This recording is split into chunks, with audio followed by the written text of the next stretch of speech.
Super star Krishna నటించి direct చేసినటువంటి సింహాసనం సినిమా 1986 మార్చి 21న రిలీజ్ అయింది. ఇప్పటికీ 40 సంవత్సరాలు పూర్తయింది. ఈ 40 సంవత్సరాలు పూర్తయినటువంటి సందర్భంలో నాకు అనిపిస్తుంది, సింహాసనం మొన్నమనే రిలీజ్ అయింది కదా, అప్పుడే 40 సంవత్సరాలు పూర్తయ్యాయా, ఇంత తొందరగా కాలం గడిచిపోతుందని అనిపిస్తుంది. నిజమే కదా. దసపల్లా చిత్రాలయ్యారా విశాఖపట్నంలో ఈ సినిమా రిలీజ్ అయినప్పుడు జనసందోహం, కోలాహలం. అలాగే విజయవాడ రాజ్ యువరాజ్ థియేటర్లో రిలీజ్ అయినప్పుడు 4 కిలోమీటర్ల వరకు మరి అశేష జనవాహిని ఉండటం, అలాగే 144 సెక్షన్ విధించడం, ఎవరైనా టికెట్ కనుక చూపిస్తేనే వాళ్ళని లోపలికి అలౌ చేయటం, ఇవన్నీ కూడా మనకి జ్ఞప్తికి వస్తున్నాయి. అసలు ఆంధ్రప్రదేశ్ చరిత్రలోనే ఒక సినిమా రిలీజ్ అయినప్పుడు 144 సెక్షన్ అనేది ఒక సింహాసన సినిమాలోనే జరిగింది. అది చిరస్థాయిగా ఎప్పటికీ కూడా అభిమానులు గుర్తు చేసుకుంటూ ఉంటారు, మాట్లాడుకుంటూ ఉంటారు. అంతేకాకుండా మీకు వాల్ పోస్టర్స్ జనరల్గా గుర్తుండే ఉంటాయి. ఈ వాల్ పోస్టర్స్ని అప్పట్లో షీట్లు అనేవాళ్ళు. షీట్లు అంటే వాల్ పోస్టర్ని మీరు అతికించేటప్పుడు దాని షీట్ల కింద డివైడ్ చేసి అతికిస్తారు. అప్పట్లో 8 షీట్స్, 16 షీట్లు, ఇలాగా 16 షీట్లు అంటే చాలా గొప్ప అనమాట. కానీ సింహాసనం వాల్ పోస్టర్ని 24 షీట్లతో రిలీజ్ చేసి, అంటే చాలా పెద్ద వాల్ పోస్టర్ అనమాట. ఆ రోజు అతికించినప్పుడు చాలామంది ఆశ్చర్యచకితులయ్యారు. అలాగే 70mm 6 ట్రాక్ స్టీరియోఫోనిక్ సౌండ్ సిస్టంతో ఈ సినిమా రిలీజ్ అయ్యింది. 6 ట్రాక్ సౌండ్ సిస్టమ్ అంటే ఆ రోజుల్లో మల్టీప్లెక్స్ లేవు. అప్పుడున్న థియేటర్స్నే దీన్ని ఇంప్రూవ్మెంట్ చేసుకొని చేయడం జరిగింది. అలాగే మీకు నెల్లూరుకు వచ్చేప్పటికి లీలామహల్ థియేటర్లో దీన్ని అప్డేట్ చేయడం జరిగింది. అలాగే మద్రాసులో కూడా, ఇప్పుడు చెన్నై అంటున్నారు కదా, శివాజీ గణేషన్ శాంతి థియేటర్లో దీన్ని 6 ట్రాక్ సౌండ్ సిస్టమ్ని పెట్టి అక్కడ కూడా రిలీజ్ చేయడం జరిగింది.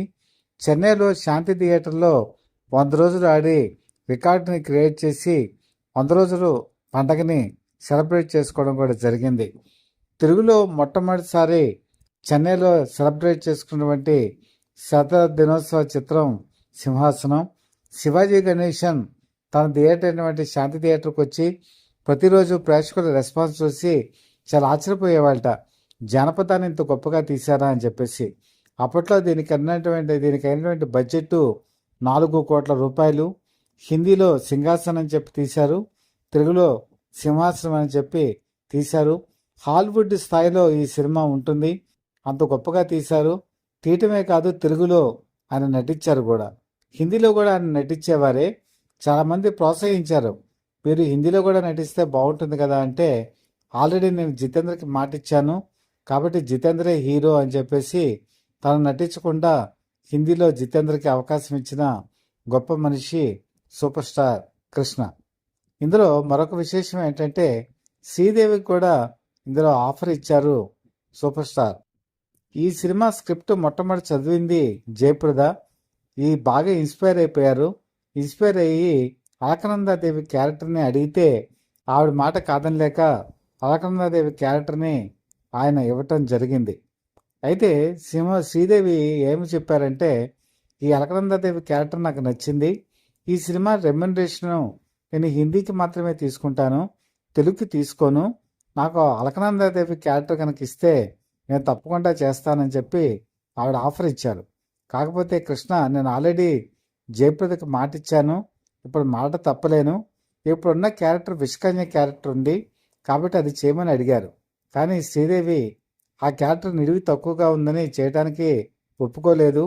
అనేక షరతులు పెట్టడంతో చివరికి మందాకిని సెలెక్ట్ చేసుకొని ఆ సినిమాని విజయవంతంగా పూర్తి చేశారు.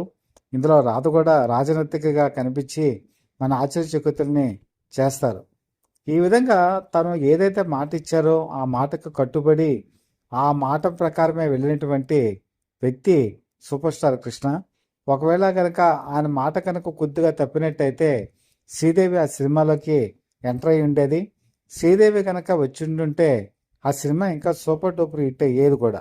కానీ అవన్నీ ఆయన పట్టించుకోలేదు.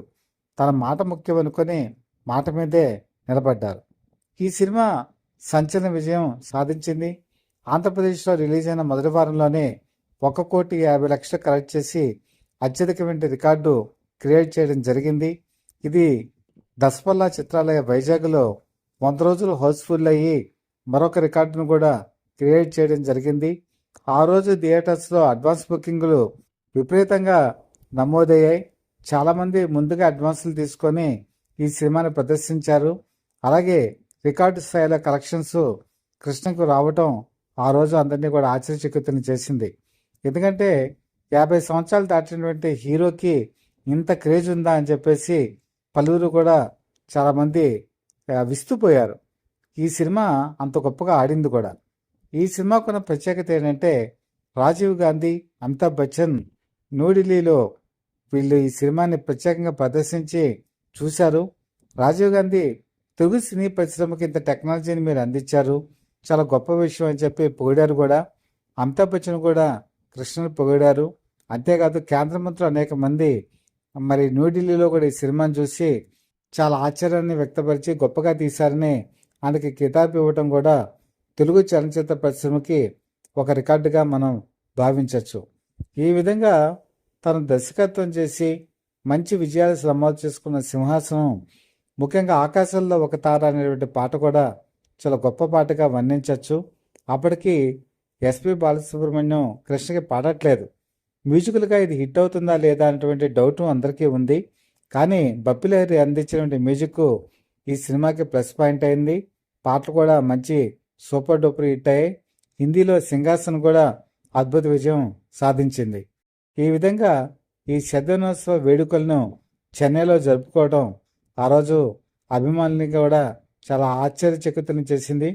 ముఖ్యంగా ఈ సభకు వచ్చేసినటువంటి జయప్రద అభిమానుల తాకిడికి ఆ జనాలు విపరీతంగా ఉండడంతో సభా వేదిక వద్దకు కూడా రావడానికి చాలా కష్టపడాల్సి వచ్చింది. దాసరి నారాయణరావు లాంటి వాళ్ళు కూడా రాలేకపోయారు. అంత జనసందోహం ఇక్కడ ఆ రోజు మనం చూడొచ్చు. కాబట్టి కృష్ణకు ఉన్నటువంటి అభిమానులు ఆ రోజు ఈ సినిమా వేడుకలను ప్రత్యక్షంగా చూసిన వాళ్ళు ఎప్పటికీ నెమరు వేసుకుంటూ ఉంటారు.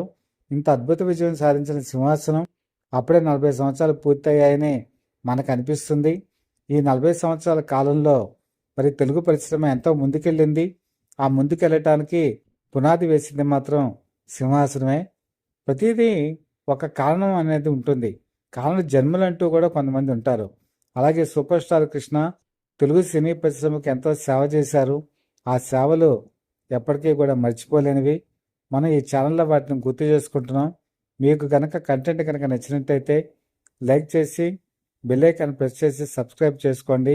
మీ బ్లెస్సింగ్స్ మాకు అందజేయవలసిందిగా మనస్ఫూర్తిగా కోరుకుంటూ మీ మిత్రుడు శ్రేయోభిలాషి Satyavardha people live TV chief editor DVSS Krishnaprasad.